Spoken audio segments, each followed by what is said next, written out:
Next, I'd like to introduce Ren Sales, Darkinwood custodian. So if you know very much about the topographical map of this region, my auntie Tracey Howard taught me that from the physical features of what people call Sydney Harbour, all the way up to the physical features of Lake Macquarie, and to the west, where Mangrove Mountain, Mangrove Creek, etc., all the way to the East Tennessee country is Guring-gai country, and Darkinwood country is also in that space as well.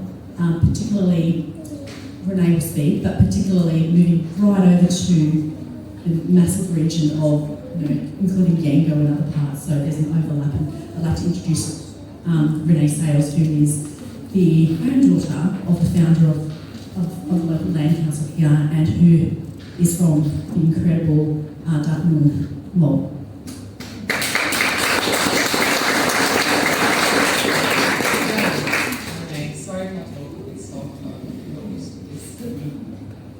I'm Ren Sales, I'm a Darkinwood woman. I'm Tommy Sales' granddaughter and Sophie and Newman Johnson, which was documented at Saxville Reserve in the 1890s. Today I'm here to talk about land councils, and I will say with Palestinians we do share something in common. Both of our people have experienced a lot of Pakistan genocide, sadly. So as well as my family being founding members of the Darkinwood Land Council, and as you know, they want to develop the wetlands here at King. And I'm actually going to explain some of the land rights to you, because we have land councils saying that they're an authority, that this and that, and they're going to speculate this and that, which they're becoming a dictatorship, I hate to say. Even though I went to develop my father, my grandfather, my uncles, my family members, today not one of their children really have any rights to any of that land. Nor do we feel like we have a right to their development aspirations, and we rarely have access to any of the community benefits that they say they fund. And we don't seem to have equal rights in pursuing their right to self-determination, as they keep throwing in the face. They don't seem to have the same rights to that. Government keeps claiming that they're handing the Crown land plots back to the Aboriginal people. And I don't know if you've seen all that. So, right here, I want to show you. There's the tribe, like the nation. There's Guring-gai, right? There's me, Derek, Darrell. You get the picture. See this? This is a land council boundary. It doesn't even replicate this. So we can no longer say this is all Darkinwood country. That is a land council boundary. It's sort of like Central Coast Council boundaries. You know what I mean? Gosford City boundary, Vinyl boundary. It's not a tribal boundary. Okay? So I just wanted to speculate that, because that's a lot of misinformation that's always spread around. I want to go back in history on our land rights. In the 1970s and 80s, there was a mad mass movement amongst our elders, which was like Hyde Park, Redfern, Tent Embassy, and all of that. And what you see today in front of you, I actually don't own a house, I don't own anything, I don't rent anything. I am pretty much with an umbrella at Parliament House, what you're seeing right here. I own a car, I own a swag, and what you see already. Okay? And that's 40 years after my family started the Darkinwood Land Council trying to better my life. I had nothing.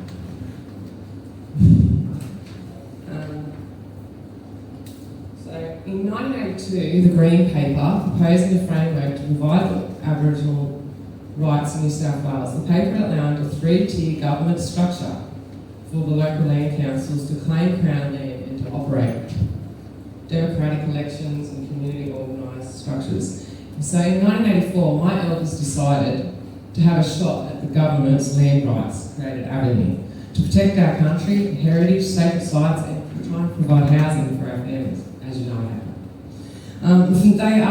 They were told they need 25 people to start a land council back in 1984. Right, so it's not what you're seeing today. they got an opportunity to create that land council, 25 people. In my family, some of them were a bit sceptical, so my elders had trouble getting that 25.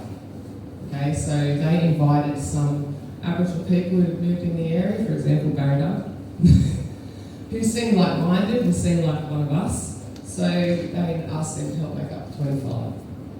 Of course, things haven't worked out the way they're supposed to. Land council boundaries are not in line with tribal boundaries, as I've heard before. So they're always misleading that this is all dark and jungle country, Guring-gai don't exist, blah, blah, blah, blah. That's not true. My grandfather was quite picky in picking the name, like cheeky in picking the name Dark and Jungle, and it's not Dark and Jungle, it's Dark and Moon. Okay? And if you go back in, you will not find Dark and Jungle in the records. If you're looking for 1800 records, you will not find Dark and Jungle. You will not. You'll find Dark and Moon, no J, or Dark and Young, with Y, but you will not find J. Unfortunately, due to my grandfather being cheeky, the naming is so close to our people's names, it's now caused a mass confusion to the public. And those running the land council are running with it. Okay? So here in 1990, as you can see the amendments, the Land Rights Act starts to change. This is it here. Amendments to enable lands to be granted and owned by Aboriginal land councils to be sold or otherwise disposed of. That started in 1990. Mind you, Mabo's still fighting. Okay?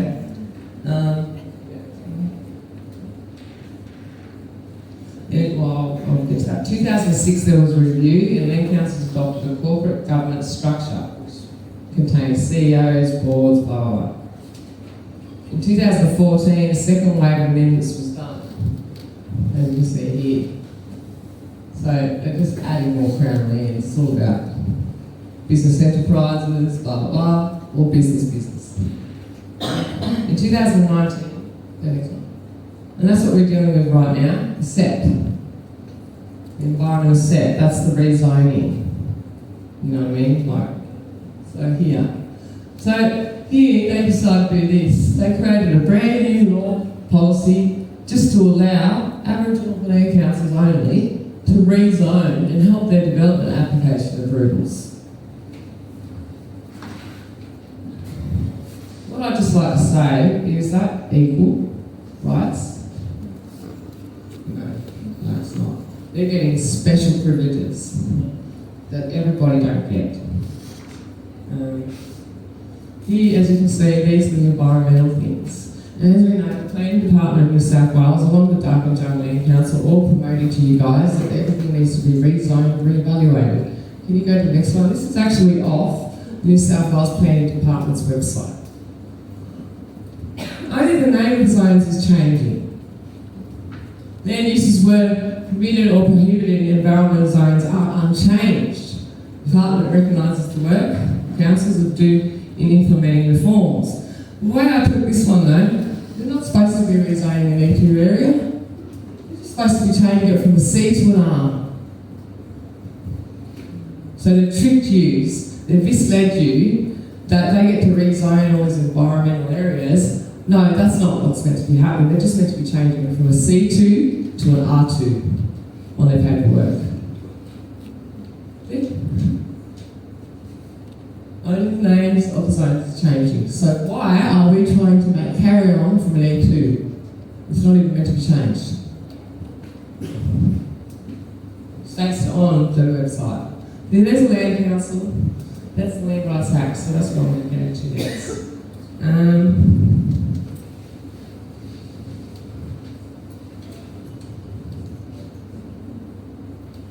So here are the functions of the Land Council. And the reason why I brought this up, because yes, I'm Dark and Moon, and I hate the fact that Dark and John keep saying Broken Bay Tribe don't exist. They're not going to use my name to wipe them out over my dead body. So, functions of the local Land Council. Right, so here, can you go next one? Because that's there, that's the land position. They're supposed to take action to protect the culture and heritage of Aboriginal persons in the council's area. So when they are challenging Tracey-lee over here or any of Boongaree's descendants, And they say Guring-gai does not exist. Are they actually following the law? No. They're not promoting them, they're saying they don't exist. All they're doing is promoting the land council. They're supposed to promote awareness in the community of that culture and the heritage of Aboriginal persons. Which they don't. All they do is promote themselves. You go to the next one. So here he is on the 23rd of December 2023. This is a fine example of that Guring-gai Land Council not following the functions of the Land Rights Act. Did you see? Wrong chambers here. And then here, the chairperson of the Guring-gai Land Council, like the Guring-gai Land Council, as a cultural authority on the Central Coast, so basically saying he wanted to acknowledge, which was in complete conflict of the functions of the actual act, where he's supposed to be promoting the people in the area. And here's another example of them self-promoting and not following the act.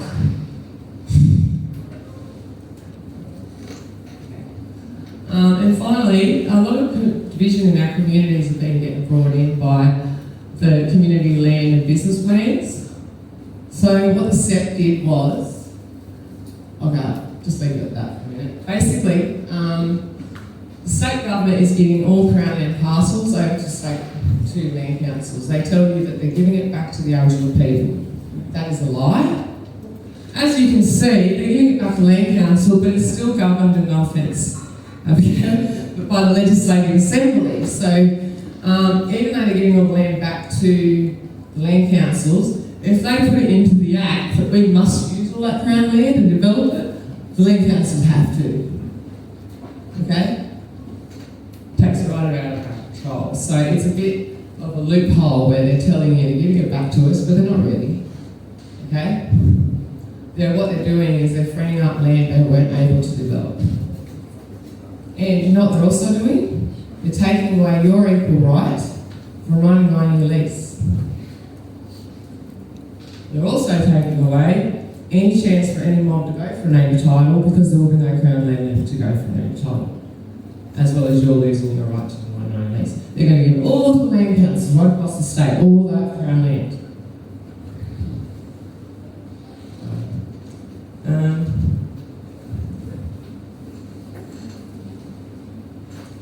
I just think that these extra powers that are getting given to the land councils is making everything unequal. I also think that their rezoning set law is in conflict with other environmental laws. I don't think it all works together. I think it's all conflicting with one another. How does it line up with the Anti-Racial Discrimination Act? They're giving a small group of people extra powers, they're making extra laws just so they can rezone, develop, get their land, their aspirations, yet the average person cannot rezone an area. And to be honest, before 2019, the only one that could rezone a high environmental area was the state government, and that was during the state significant project. And the reason for that is the state significant project is for people. It is the highway, it is the power lines, it is the train tracks, and that is to better facilitate our functions in our world. So that belongs to us. Only state government can alter a high level of environmental status protection. But for some reason, they decided to allow an act set just for land councils to have that special power to do all this. To me, that is a small community group organisation who's been given extra power and is making it unequal. It's taking your rights away, and to me, it's slowly breaching the Racial Discrimination Act. So, that's a lot of I really wanted to point out.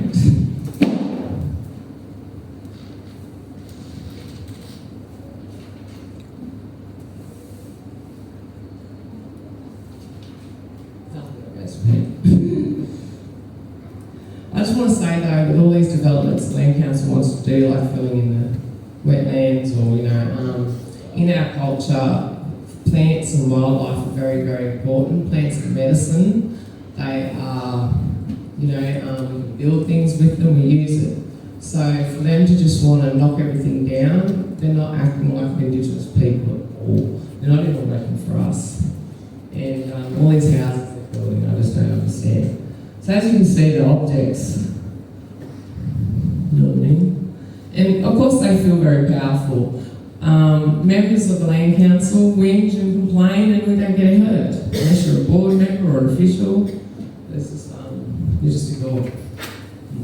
So, I just wanted to state how the laws are conflicting with one another, and I believe that they're getting that much rights and powers, it's becoming racially discriminative. And I want you all to be aware you're losing your rights as we're gaining theirs. And I think that no authority, that's a dictatorship. Thank you. Also, I have another concern about the memorandum of understandings that Duck and John are doing with state government, councils and everything. Considering that councils and state governments actually manages resources on behalf of all the public, do you think it's right that they're making personal agreements with a minority group, community group? Do you know what I mean? Yeah, Like, I totally agree. yeah, I just wanted to point that out. Yeah. Well, as you can see, I was pointing out that they're not even following the law, are they? The land councils aren't. There's no one actually pulling them up. As I showed you, the state planning department's very own website states they shouldn't be rezoning, they're just changing the name. So I don't know who's going to uphold these individuals following the law. We've written ICAC, we've written all sorts of places, it just doesn't seem to be, they just seem to be doing what the hell they like. They're not an authority, but they're promoting it in the papers, it's all false. And there is a Facebook group that's been created to generate some community engagement. Yeah, so we've been trying to spread awareness.